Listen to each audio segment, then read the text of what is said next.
नमस्कार, आप सभी का स्वागत है तथागत एडुज़ोन पर। यूपी पीसीएस प्री 2025 की संपूर्ण समाधान सीरीज का आज हमारा ये 12वां लेक्चर है।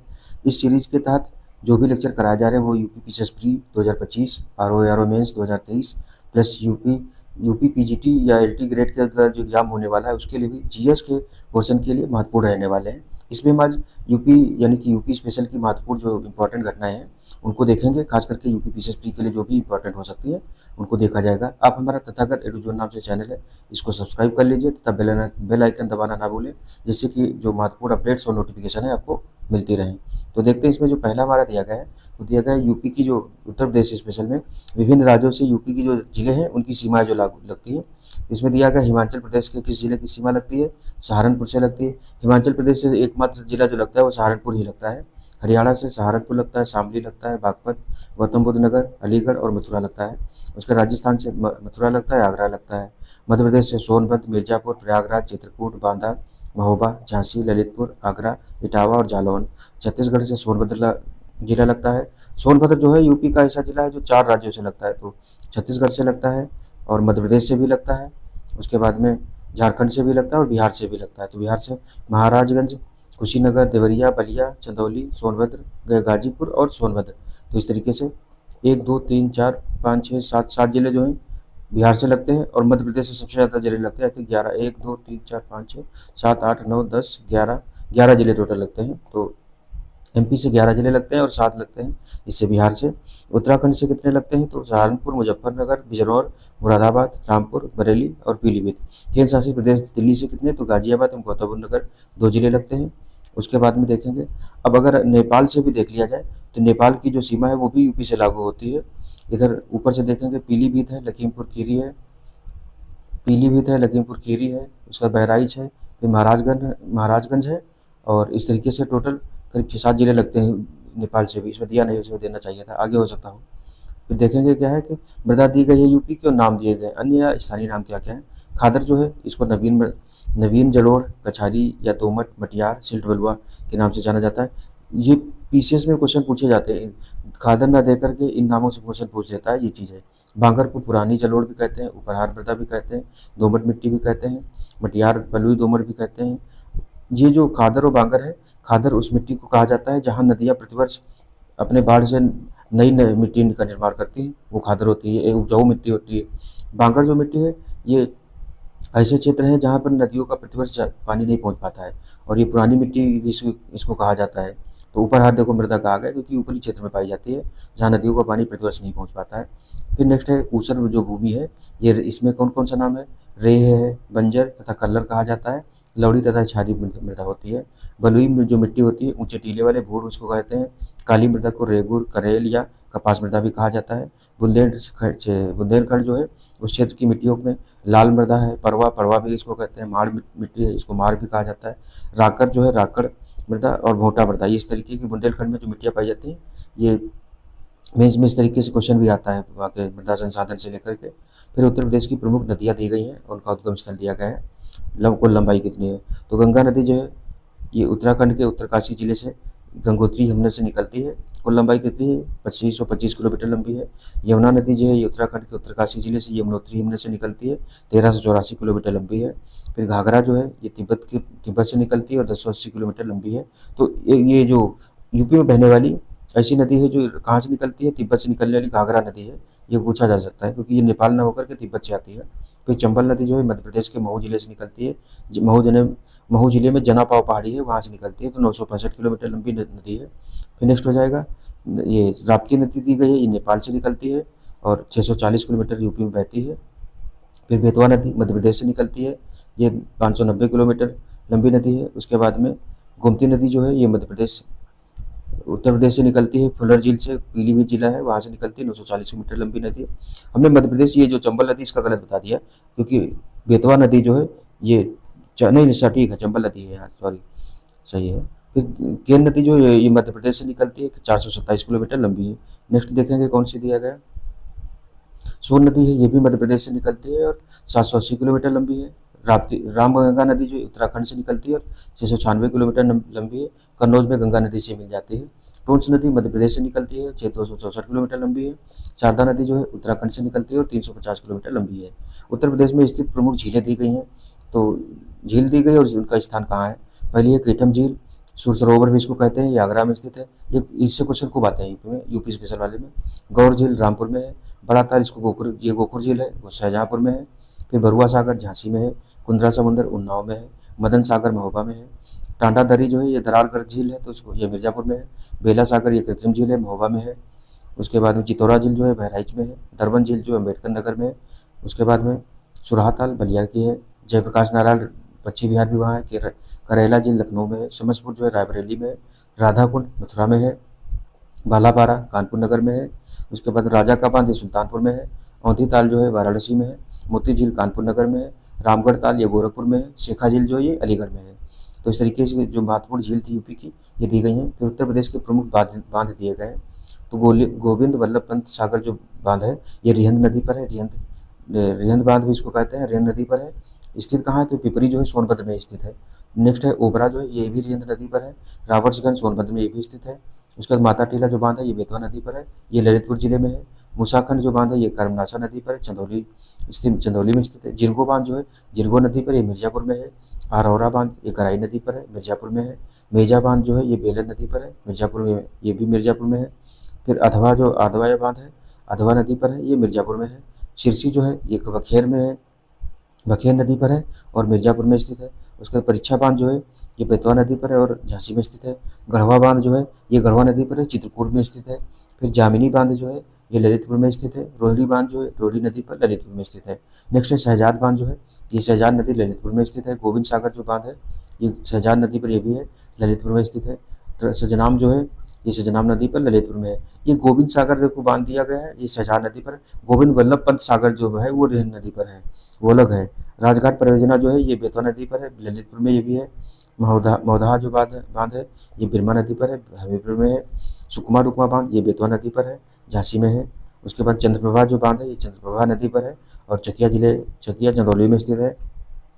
कनहर जो बांध है ये कनहर नदी पर है, रावर्सगंज सोनभद्र में स्थित है। अर्जुन बांध जो है अर्जुन नदी पर स्थित है, महोबा में है। सुल्तानपुर जो सलारपुर बांध है ये करदिया महोबा में स्थित है। पथराई जो बांध है ये पथराई और सुखाई नदियाँ जो है ये झांसी में स्थित है। फिर इसमें देखेंगे इधर और वो देख लेते हैं यूपी की जो है प्रमुख जो रामसर आर्द्रभूमियाँ हैं। तो अभी तो टोटल में यूपी में कितनी 10 रामसर आर्द्रभूमि है। उसमें से पहली है बखीरा पक्षी वन्यजीव जो बिहार है, ये कहाँ संतकबीर नगर जिले में है। 2021 में शामिल किया गया था आर्द्रभूमि में। हैदरपुर आर्द्रभूमि जो है ये मुजफ्फरनगर बिजनौर में फैली है, ये भी 2021 में शामिल की गई थी। सुर सरोवर आगरा में है, 2020 में शामिल की गई थी। फिर चौथी है पार्वती अर्घा पक्षी विहार गोंडा में है, 2019 में शामिल किया गया था। समान पक्षी विहार मैनपुरी में है, 2019 में शामिल किया गया था। समसपुर पक्षी विहार रायबरेली में है, ये भी 2019 में शामिल किया गया था। सांडी पक्षी विहार हरदोई में है, 2019 में शामिल किया गया था रामसर साइट में।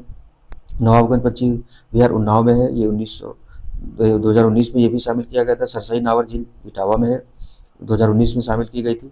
और जो यूपी का सबसे, ये पूछा जा सकता है यूपी का पहला कौन सा रामसर स्थल है जो रामसर मतलब आर्द्रभूमि में शामिल किया गया था। तो ऊपरी गंगा नदी जो है ब्रजघाट से नर्मदा तक इसका विस्तार है, ये बुलंदशहर अलीगढ़ जिलों में फैला है, 2005 में शामिल किया गया था। इस तरीके से इसका सही हो जाएगा। फिर देखते हैं उत्तर प्रदेश के प्रमुख पक्षी विहार दिए गए। तो पक्षी विहार दिए गए, उनकी स्थापना वर्ष दिया गया है, जनपद किसमें है और क्षेत्रफल का दिया गया है। ये क्वेश्चन इस तरीके से पूछा था, सबसे जो क्षेत्रफल में सबसे अधिक कौन सा है, ये एक हो सकता है इंपॉर्टेंट। तो इसमें शहीद चंद्रशेखर आज़ाद नवाबगंज जो पक्षी विहार है ये 1984 में स्थापित हुआ था, उन्नाव में स्थित है। 2.25 वर्ग किलोमीटर ये क्षेत्रफल में फैला है।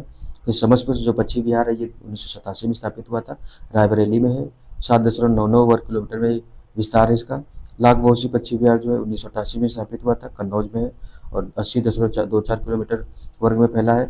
लाख बहोसी जो पक्षी विहार है यही सबसे बड़ा पक्षी विहार है, तो ये 80.24 किलोमीटर वर्ग में फैला है। फिर ओखला पक्षी विहार 1990 में स्थापित हुआ है, गौतम बुद्ध नगर में है, 4 वर्ग किलोमीटर में फैला है।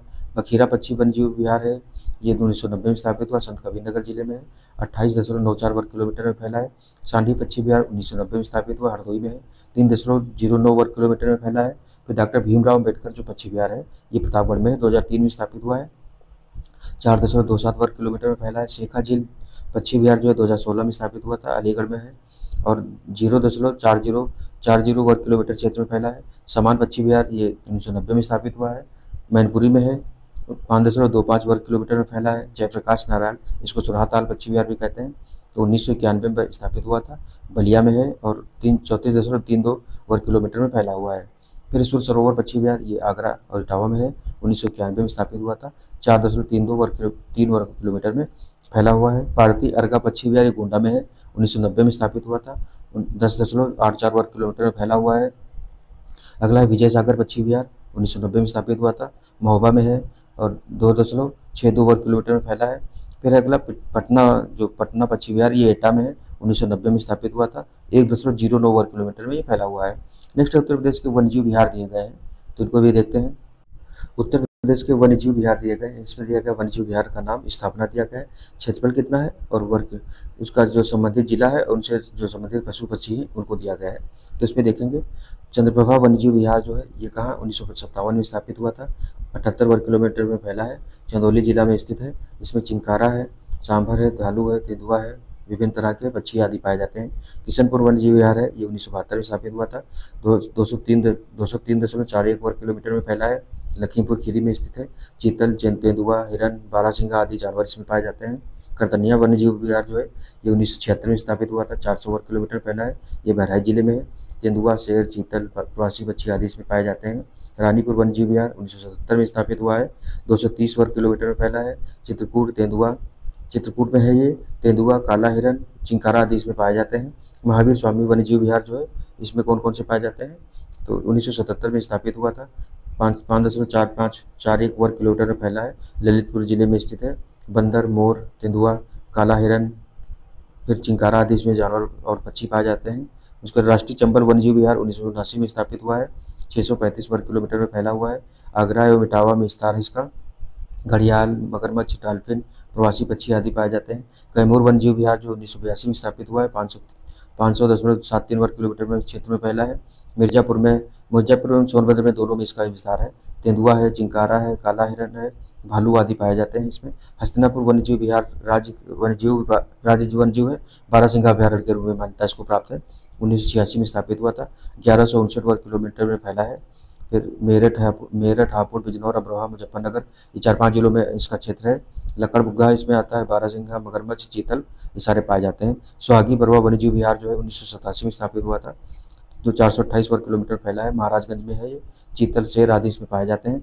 और इसमें जैसे मेंस में क्वेश्चन आता है कि उत्तर प्रदेश के वन्यजीव विहार से संबंधित जानकारी देना है, तो एक तो है कि आपको इसमें से अभी इस बार ही आया था वन्यजीव विहार को लेकर के पूछा था, तो 11 टोटल है, 11 में से जितने भी आपको याद आ जाए वो तो लिखना ही होता है। उसके बाद वन्यजीव विहार का नाम देकर के स्थापना अगर याद आ रहा है तो ठीक है, नहीं तो जिसका क्षेत्रफल याद आ जाए क्षेत्रफल लिख दो। कुछ इसमें ऐसे जानवर है, कौन कौन से जानवर पाए जाते हैं, और वृक्ष यूपी के कुछ कॉमन वृक्ष हैं, वो कॉमन वृक्ष। अब इसमें ज़्यादातर भालू, तेंदुआ और चिंकारा, बारहसिंगा ये जो जानवर है फेमस है, ये लगभग हर वन्यजीव विहार में पाए जाते हैं, तो ये आप आराम से लिख सकते हैं। ये क्वेश्चन 2024 वाला जो मेंस हुआ था इसमें सीधे सीधे पूछ दिया था। यूपी उत्तर प्रदेश के वन्यजीव विहारों की अवस्थिति और उनके जो प्राकृतिक महत्व है इस तरीके का बताना था। नेक्स्ट है सोहेलवा वन्यजीव विहार, 1988 में स्थापित हुआ था, 452 वर्ग किलोमीटर में फैला है। बलरामपुर, गोंडा, श्रावस्ती में ये विस्तार इसका है। चीतल, शेर आदि पाए जाते हैं। फिर कछुआ जो वन्यजीव विहार है ये 2009 में स्थापित हुआ है, 7 वर्ग किलोमीटर में ये फैला हुआ है। वाराणसी में है, तो यूपी के वाराणसी में कछुआ वन्यजीव विहार खोला गया है। कछुआ 2020 में अधिसूचित किया गया है, इसको डिनोटिफाई कर दिया गया है। नेक्स्ट है कि उत्तर प्रदेश के कृषि जलवायु क्षेत्र जो अंचल है उनका विवरण दिया गया। यूपी में कितने कृषि जलवायु क्षेत्र पाए जाते हैं, तो टोटल 9 है। इसमें कितना दिया गया, 9 ही दिया गया है, तो इनको देख लेते हैं। जोन का नाम दिया गया, जलवायु दी गई कौन कौन सी, सम्मिलित जिले कौन कौन से, औसत वार्षिक वर्षा कितनी होती है, तापमान डिग्री सेल्सियस में दिया है, अधिकतम न्यूनतम दोनों चीज़ें दी गई हैं। तो इसमें पहला जो जिला है, जो क्षेत्र है, भराई एवं तराई मैदान, ये मेंस में क्वेश्चन इस तरीके का को डरने से पूछा जाता है कि यूपी के खास करके जो मैदानी क्षेत्र या यूपी में जलवायु क्षेत्र कितने हैं, तो 9 हैं, और उसको बना करके जिसे दिखाना होता है। तो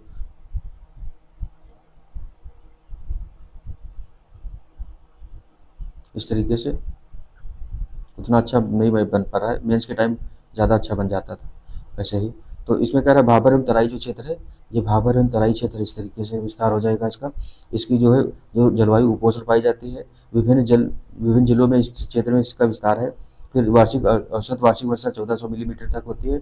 अधिकतम 38 डिग्री सेल्सियस है और न्यूनतम जो 5.5 डिग्री सेल्सियस तापमान पाया जाता है। पश्चिमी जो मैदानी क्षेत्र है, ये वाला क्षेत्र आ गया। कुपोषण जलवायु पाई जाती है। सहारनपुर, मुजफ्फरनगर, बागपत, मेरठ, गाजियाबाद और बुलंदशहर जिले आते हैं इसमें। 795 जो वार्षिक वर्षा है मिलीमीटर, 43.3 वर्ग डिग्री सेल्सियस अधिकतम तापमान है, 1.5 डिग्री सेल्सियस न्यूनतम तापमान है। मध्य पश्चिमी मैदानी क्षेत्र जो है सब उपोष्ण जलवायु यहाँ भी पाई जाती है। यहाँ ये मध्य पश्चिमी जो है इस तरीके से, तो बिजनौर, मुरादाबाद, रामपुर, बरेली, बदायूं, पीलीभीत, शाहजहाँपुर जिले आते हैं। तो इधर थोड़ा और बढ़ा देते हैं इसे। इस तरीके से 1032 जो है मिलीमीटर वर्षा पाई जाती है। 45.454 डिग्री सेल्सियस अधिकतम तापमान है, 4.5 डिग्री सेल्सियस न्यूनतम तापमान है। दक्षिण पश्चिमी अर्ध शुष्क जो क्षेत्र है, ये वाला जो क्षेत्र है दक्षिण पश्चिमी अर्ध शुष्क क्षेत्र, तो इसमें अलीगढ़, मथुरा, आगरा, फिरोजाबाद, एटा जो मैनपुरी, ये वाले जो जिले हैं खासकर इधर के आते हैं। 662 वर्ग किलोमीटर पे 662 मिलीमीटर वर्षा होती है। 47 डिग्री सेल्सियस तक अधिकतम है, 4 डिग्री सेल्सियस तक न्यूनतम है।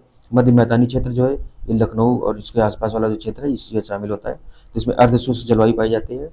ये चाहिए हो गया है। मध्य मैदानी वाले समशीतोष्ण जलवायु पाई जाती है। इसमें फर्रुखाबाद, कन्नौज, इटावा, कानपुर नगर, कानपुर देहात, उन्नाव, हरदोई, लखीमपुर खीरी, सीतापुर, लखनऊ, रायबरेली, फतेहपुर, प्रतापगढ़ और प्रयागराज आदि आते हैं। इसमें 863 मिलीमीटर वर्षा होती है। 45 डिग्री अधिकतम है, 5.5 डिग्री सेल्सियस जो है न्यूनतम तापमान है। फिर नेक्स्ट जो छठा जलवायु क्षेत्र है वो है बुंदेलखंड क्षेत्र। तो बुंदेलखंड वाला जो है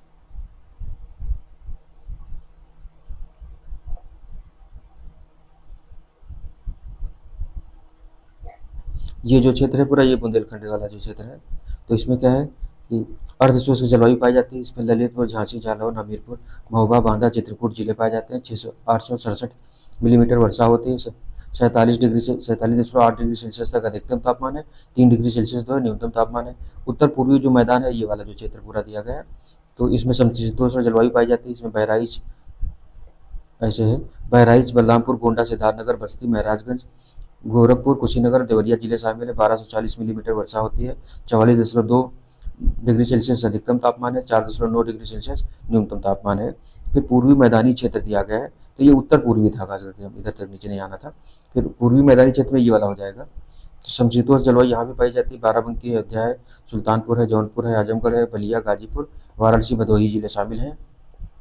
803 मिलीमीटर वर्षा होती है। 44.4 डिग्री सेल्सियस अधिकतम है, 5.7 डिग्री जो है न्यूनतम तापमान है। विंध्य क्षेत्र जो है ये विंध्याचल वाला ये वाला एरिया आ जाता है, मिर्जापुर, सोनभद्र वगैरह वाला।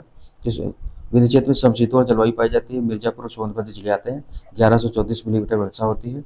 45.2 डिग्री सेल्सियस तक अधिकतम तापमान होता है और 5 डिग्री सेल्सियस तक न्यूनतम तापमान होता है। जो सबसे ज़्यादा यूपी में वर्षा होती है 1240 उत्तर पूर्वी मैदानी क्षेत्र में होता है, खासकर बहराइच, बलरामपुर, यानी कि गोरखपुर वगैरह जो क्षेत्र आते हैं इसमें। गोरखपुर वाला तो ऊपर हो गया, लेकिन इसमें जो है 1240 मिलीमीटर वर्षा यहाँ होती है और विंध्य क्षेत्र में भी 1134 मिलीमीटर वर्षा होती है।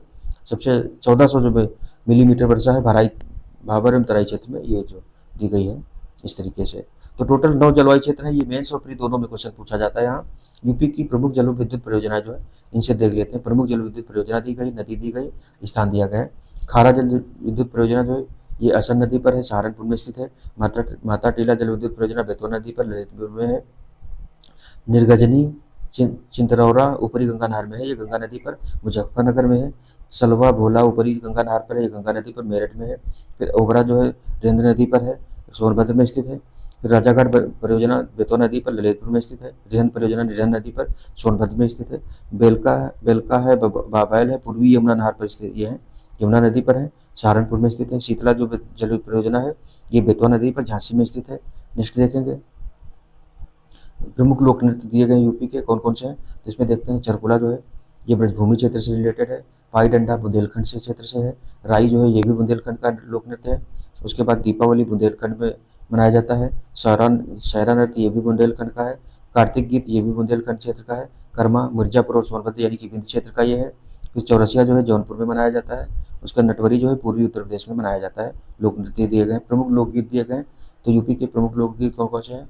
रसिया जो है ब्रज क्षेत्र का ब्रजभूमि का है। ये पेट वाला जो एग्जाम अभी हुआ था उसमें पूछा था रसिया जो कहाँ का लोकगीत है, तो ब्रजभूमि क्षेत्र का है। कजरी मिर्जापुर का क्षेत्र का है। आला जो बुंदेलखंड वाले में जितना भी बुंदेलखंड वाला है। बिरहा जो है ये पूर्वांचल में है। उसके बाद आगे देखेंगे तो उत्तर प्रदेश के प्रमुख मेले उत्सव दिए गए, तो इनको देख लेते हैं कौन कौन मेला दिया गया है और स्थान दिया गया है कहाँ होता है। लखनऊ महोत्सव जो है लखनऊ में आयोजित किया जाता है। उसके बाद वाराणसी पर्यटन उत्सव वाराणसी में होता है। आगरा पर्यटन उत्सव आगरा में। गंगा महोत्सव वाराणसी में होता है। त्रिवेणी महोत्सव प्रयागराज में होता है। होलिकोत्सव जो है ये मथुरा में होता है। परिक्रमा मेला अयोध्या में आयोजित किया जाता है। कबीर मेला जो है मगहर संत नगर में होता है, संत कबीर नगर में होता है। काम्पिल जो है ये पर्यटनोत्सव है जो काम्पिल जो है फर्रुखाबाद में आयोजित किया जाता है। फिर कन्नौज जो है पर्यटन उत्सव जो है पर्यटन ये कन्नौज में होता है। फिर रामायण मेला चित्रकूट में लगता है। हरिदासी जयंती वृंदावन में मनाई जाती है। सैयद सालार उर्स जो है ये बहराइच में, इस पर रोक लगा दी गई है कुछ समय के लिए। वाटर स्पोर्ट्स फेस्टिवल जो है प्रयागराज में होता है। फिर है महाकुंभ मेला प्रतिवर्ष 12 वर्ष में होता है प्रयागराज में। बटेश्वर मेला बटेश्वर आगरा में आयोजित किया जाता है। नेक्स्ट क्या देखेंगे, जो गढ़मुक्तेश्वर मेला जो है ये हापुड़ में होता है। नौचंदी मेला मेरठ में होता है। उसके बाद देवा शरीफ जो मेला है ये बाराबंकी में देवा शरीफ जगह है वहाँ पर होता है। मकनपुर मेला बिल्लौर कानपुर में आयोजित किया जाता है। ढाई घाट मेला शाहजहाँपुर में होता है। गोला गोकर्णनाथ मेला लखीमपुर खीरी में होता है। कालिंजर मेला जो है ये बांदा में होता है। देवी पाटन मेला जो है बलरामपुर में होता है। कैलाश मेला जो आगरा के कैलाश एवं सिकंदरा में आयोजित किया जाता है। फिर सोरो मेला जो है ये कासगंज में होता है। लठमार होली बरसाना की फेमस है। उसके बाद आयुर्वेद महोत्सव जो है झांसी में होता है। बिठूर गंगा महोत्सव कानपुर में आयोजित किया जाता है। रामनगरिया जो मेला ये फर्रुखाबाद में होता है। फिर श्रृंगी रामपुर मेला फर्रुखाबाद में होता है। शाकुंभरी देवी मेला जो है ये सहारनपुर में होता है। खिचड़ी मेला ये मकर संक्रांति के समय होता है, गोरखपुर में बहुत फेमस है ये। फिर गोविंद साहब मेला अम्बेडकर नगर में। रामनवमी मेला अयोध्या में। राम बारात जो है आगरा में आयोजित की जाती है। बेरिया घाट जो मेला है ये हरदोई में होता है। ये कार्तिक मास कार्तिक मास के समय में होता है गंगा नदी पर। फिर यूपी की जनगणना और उससे संबंधित महत्वपूर्ण तथ्य दिए गए हैं। ये वैसे एक अलग वीडियो में यूपी के जनगणना वाला जो पोर्शन है उसमें कवर किए जाएंगे, लेकिन इसमें भी हम देख लेते हैं। तो इसमें दिए सर्वाधिक जनसंख्या वाले 5 जिले कौन कौन से हैं। तो इसमें पहला है प्रयागराज, मुरादाबाद, गाजियाबाद, आजमगढ़ और लखनऊ। तो 5 जिले इस तरीके से प्रयागराज, मुरादाबाद, गाजियाबाद, आजमगढ़, लखनऊ न्यूनतम जनसंख्या वाले जो हैं 5 जिले। इसमें पहले पे महोबा है, चित्रकूट है, हमीरपुर है, श्रावस्ती है, फिर ललितपुर है। फिर सर्वाधिक पुरुष जनसंख्या वाले 5 जिले कौन कौन से हैं। तो इसमें पहले पर है ये उसमें भी पहला ऊपर वाला ही क्रम सही है। प्रयागराज, मुरादाबाद, गाजियाबाद, यहाँ से गड़बड़ा गया है तो इसमें आजमगढ़ की जगह पर कानपुर नगर आ गया, फिर लखनऊ आ गया है। फिर सर्वाधिक महिला जनसंख्या वाले 5 जिले कौन कौन से हैं। प्रयागराज पहले पर है, दूसरे पर आजमगढ़ है, तीसरे पर जौनपुर है, मुरादाबाद चौथे पर है, लखनऊ 5वें पर है। सर्वाधिक 10 की वृद्धि दर वाले 5 जिले हैं। गौतम बुद्ध नगर में सबसे ज़्यादा 10 की वृद्धि दर थी। फिर गाजियाबाद है, फिर श्रावस्ती है, फिर बहराइच है, फिर बलरामपुर है। फिर न्यूनतम 10 की वृद्धि दर वाले 5 जिले हैं। कानपुर नगर, हमीरपुर, बागपत, फतेहपुर और देवरिया। सर्वाधिक जनघनत्व वाले 5 जिले हैं। गाजियाबाद, वाराणसी, लखनऊ, संत रविदास नगर और कानपुर नगर। नेक्स्ट देखेंगे, इसमें न्यूनतम जनघनत्व वाले 5 जिले दिए गए हैं। ललितपुर, सोनभद्र, हमीरपुर, महोबा, फिर चित्रकूट। फिर सर्वाधिक साक्षरता दर वाले 5 जिले कौन कौन हैं। सबसे ज़्यादा है गौतम बुद्ध नगर में, फिर कानपुर नगर में, फिर औरैया, फिर इटावा, फिर गाजियाबाद में। न्यूनतम साक्षरता दर वाले मामले में श्रावस्ती जो है ग्रामीण पुरुष और महिला ओवरऑल साक्षरता के मामले में श्रावस्ती सबसे कम है। तो श्रावस्ती पहले पे है, दूसरे बहराइच, फिर बलरामपुर, फिर बदायूं, फिर रामपुर है। सर्वाधिक पुरुष साक्षरता वाले में गौतम बुद्ध नगर ही आगे है, औरैया दूसरे पर, इटावा तीसरे पर, फिर गाजियाबाद, फिर झांसी है। न्यूनतम पुरुष साक्षरता में भी श्रावस्ती सबसे बाद में है, फिर बहराइच है, फिर बलरामपुर है, फिर बदायूं, फिर रामपुर है। सर्वाधिक महिला साक्षरता में कानपुर नगर पहले पर है, फिर लखनऊ है, गौतम बुद्ध नगर तीसरे पर है, औरैया बाद, फिर चौथे पर, 5वें पर गाजियाबाद है। फिर न्यूनतम महिला साक्षरता में भी श्रावस्ती सबसे कम है, फिर बलरामपुर है, फिर बहराइच है, फिर बदायूं है, फिर रामपुर है। उसका सर्वाधिक लिंगानुपात वाले 5 जिले में जौनपुर सबसे ज़्यादा है। आजमगढ़ दूसरे नंबर पर है, तीसरे पर देवरिया है, चौथे पर प्रतापगढ़ है, 5वें पर सुल्तानपुर। ये 2011 वाली जो जनगणना थे उसके आधार पर आंकड़े दिए गए, क्योंकि अभी कुछ आंकड़े चेंज भी हो गए, तो अभी का नहीं पूछा जाता, मैक्सिमम जो पूछा जाता है 2011 वाला ही पूछा जाता है। तो फिर अगला है न्यूनतम लिंगानुपात वाले जिले जो है। गौतम बुद्ध नगर न्यूनतम सबसे कम लिंगानुपात है, फिर हमीरपुर और बागपत दोनों आते हैं दूसरे नंबर पर, तीसरे पर कानपुर नगर और बांदा मथुरा आता है, औरैया फिर चौथे पर, फिर 5वें पर जालौन है। सर्वाधिक शिशु लिंगानुपात वाले 5 जिले कौन कौन से हैं। तो बलरामपुर है, संत कबीर नगर है, बहराइच सिद्धार्थ नगर तीसरे पर है, बाराबंकी अम्बेडकर नगर चौथे पर है, अयोध्या महाराजगंज जो है 5वें नंबर पर है। न्यूनतम शिशु लिंगानुपात वाले 5 जिले हैं। सबसे कम जहाँ कहाँ है, तो सबसे कम बागपत में है, फिर गौतम बुद्ध नगर में है, फिर गाजियाबाद में है, फिर मेरठ में है, फिर बुलंदशहर में है। फिर सर्वाधिक ग्रामीण जनसंख्या वाले 5 जिले, तो सबसे ज़्यादा ग्रामीण जनसंख्या प्रयागराज में ही है, फिर दूसरे नंबर पर आजमगढ़ में है, तीसरे पर जौनपुर में है, चौथे पर सीतापुर में है, पाँचवें पर गोरखपुर में है। न्यूनतम ग्रामीण जनसंख्या कहाँ हो जाएगी, तो गौतम बुद्ध नगर में शहरीकरण ज़्यादा है। फिर महोबा है, फिर तीसरे पर गंभीरपुर है, चौथे पर चित्रकूट है, पाँचवें पर बागपत है। नेक्स्ट देखेंगे इसमें सर्वाधिक ग्रामीण प्रतिशतता वाले जो 5 जिले हैं, तो ग्रामीण परसेंटेज में श्रावस्ती पहले पर है, दूसरे पर कुशीनगर है, तीसरे पर महाराजगंज, चौथे पर सुल्तानपुर, पाँचवें पर प्रतापगढ़ है। न्यूनतम ग्रामीण परसेंटेज वाले देखो गाजियाबाद में जो ग्रामीण परसेंटेज है न्यूनतम जो है वो सबसे कम है, तो लखनऊ में पहले नंबर पर गाजियाबाद है, फिर 39%। लखनऊ में दूसरे नंबर पर, फिर कानपुर नगर में है, फिर गौतमबुद्ध नगर में, फिर मेरठ में। सर्वाधिक ग्रामीण साक्षरता दर वाले 5 जिले, तो औरैया में सबसे ज़्यादा ग्रामीण साक्षरता, फिर इटावा में, फिर मैनपुरी में, फिर कानपुर देहात में, फिर गौतम बुद्ध नगर में। न्यूनतम ग्रामीण साक्षरता दर वाले 5 जिले श्रावस्ती में, फिर बहराइच, फिर बलरामपुर, फिर बदायूं, फिर रामपुर। सर्वाधिक ग्रामीण शिशु लिंगानुपात वाले जो 5 जिले हैं वो कौन से, बलरामपुर में सबसे ज़्यादा है, फिर संत कबीर नगर में है, फिर बहराइच में, फिर सिद्धार्थनगर में, फिर अयोध्या में। उसके बाद कह रहा है न्यूनतम ग्रामीण शिशु लिंगानुपात वाले, तो न्यूनतम की बात की गई ग्रामीण शिशु लिंगानुपात गौतम बुद्ध नगर में सबसे कम, फिर बागपत में है, फिर बुलंदशहर में, फिर गाजियाबाद में, फिर मेरठ में। सर्वाधिक नगरीय जनसंख्या वाले 5 जिले, पहले पे गाजियाबाद है, सबसे ज़्यादा नगरीय जनसंख्या जो है सबसे ज़्यादा गाजियाबाद में, फिर लखनऊ में है, फिर कानपुर नगर में है, फिर आगरा में है, उसके बाद मेरठ में है। न्यूनतम नगरीय जनसंख्या वाले 5 जिले कौन कौन से हैं, तो जो न्यूनतम वाले में मैक्सिमम जो है श्रावस्ती जो है न्यूनतम वाले में ही रही है, तो श्रावस्ती, फिर चित्रकूट, फिर कौशाम्बी, फिर संत कबीर नगर, फिर महाराजगंज। सर्वाधिक नगरीय जनसंख्या परसेंटेज वाले 5 जिले हैं, गाजियाबाद पहले पे है, लखनऊ दूसरे पे है, फिर कानपुर नगर जो है, फिर गौतम बुद्ध नगर है, उसके बाद मेरठ है। सर्वाधिक नगरीय जनसंख्या परसेंटेज 39% जो गाजियाबाद की जनसंख्या है वो नगरीय है। फिर न्यूनतम नगरीय जनसंख्या परसेंटेज वाले श्रावस्ती, इसमें भी पहले स्थान पर कुशीनगर, फिर महाराजगंज, फिर सुल्तानपुर, फिर प्रतापगढ़ है। सर्वाधिक अनुसूचित जाति जनसंख्या वाले 5 जिले, तो अनुसूचित जाति के मामले में सीतापुर पहले पर है, प्रयागराज दूसरे पर है, तीसरे पर हरदोई है, चौथे पर आजमगढ़ है, पाँचवें पर खीरी है। फिर न्यूनतम अनुसूचित जाति जनसंख्या वाले, तो न्यूनतम में बागपत सबसे कम है, फिर श्रावस्ती है, फिर गौतम बुद्ध नगर है, महोबा है, ललितपुर है। उसका पूछा सर्वाधिक अनुसूचित जनजाति प्रतिशतता वाले पूछा है, तो एसटी परसेंटेज के मामले में देखो ओवरऑल जनसंख्या के मामले में सीतापुर पहले पे था, लेकिन परसेंटेज में कौशाम्बी पहले पर है, फिर दूसरे पर सीतापुर है, फिर हरदोई तीसरे पर ही है ओवरऑल और परसेंटेज दोनों में। उन्नाव चौथे पर है, पाँचवें पर रायबरेली है। न्यूनतम एससी जो पॉपुलेशन परसेंटेज के मामले में, तो बागपत उसमें भी पहले पे था, फिर दूसरे में यहाँ बरेली है, फिर बलरामपुर है, फिर गौतम बुद्ध नगर है, उसके बाद रामपुर और वाराणसी है। सर्वाधिक अनुसूचित जनजाति जनसंख्या वाले, तो एसटी की बात की गई है, तो इसमें सोनभद्र सबसे ज़्यादा है, इसमें सोनभद्र है, फिर बलिया है, फिर देवरिया है, कुशीनगर है, ललितपुर है। उसका न्यूनतम अनुसूचित जनजाति जनसंख्या वाले, तो इसमें बागपत सबसे कम पर, तो एससी और एसटी दोनों की पॉपुलेशन में बागपत जो है न्यूनतम पर है। बागपत, फिर कन्नौज, फिर बदायूं, फिर एटा, फिर कासगंज। सर्वाधिक एसटी परसेंटेज के मामले में 5 जिले कौन है, सोनभद्र पहले पर है, दूसरे पर ललितपुर, तीसरे पर देवरिया, चौथे पर बलिया, पाँचवें पर कुशीनगर है। सर्वाधिक साक्षरों की संख्या वाले, तो सबसे ज़्यादा साक्षर कहाँ है, प्रयागराज में, फिर कानपुर नगर में, लखनऊ में तीसरे नंबर पर, गाजियाबाद, फिर आजमगढ़ में है। न्यूनतम साक्षर संख्या वाले जो 5 जिले हैं, श्रावस्ती में सबसे कम साक्षर है, फिर महोबा में है, चित्रकूट है, फिर ललितपुर है, फिर हमीरपुर है। उसका सर्वाधिक व न्यूनतम वैधानिक नगरों की संख्या वाले जिले कितने हैं, तो क्रमशः बदायूं जो है सर्वाधिक है, न्यूनतम जो है श्रावस्ती है। उसके बाद में सर्वाधिक जनगणना वाला जिला कौन सा है, तो वाराणसी है, 34 जनगणना नगर है इसमें। सर्वाधिक स्लम बस्ती वाले जो है नगर वो कौन सा, मेरठ है। तो इस तरीके से यूपी स्पेशल वाला जो हमारा इंपॉर्टेंट फैक्ट थे यूपी पीसीएस प्री के लिए, इसका विस्तृत वीडियो है वो आगे आएगा। ये रिवीजन के लिए सबसे ज़्यादा इंपॉर्टेंट रहने वाला है, तो इसका कंबाइंड वीडियो सारा हम बना देंगे बाद में, लेकिन अभी जो है 1 बाय 1 वीडियो करके आप देखते रहिए और चैनल को सब्सक्राइब कीजिए। वीडियो अगर अच्छा लगे तो उसको लाइक और शेयर जरूर करिए। मिलते हैं नेक्स्ट लेक्चर में, तब तक के लिए धन्यवाद। जय हिंद, जय भारत।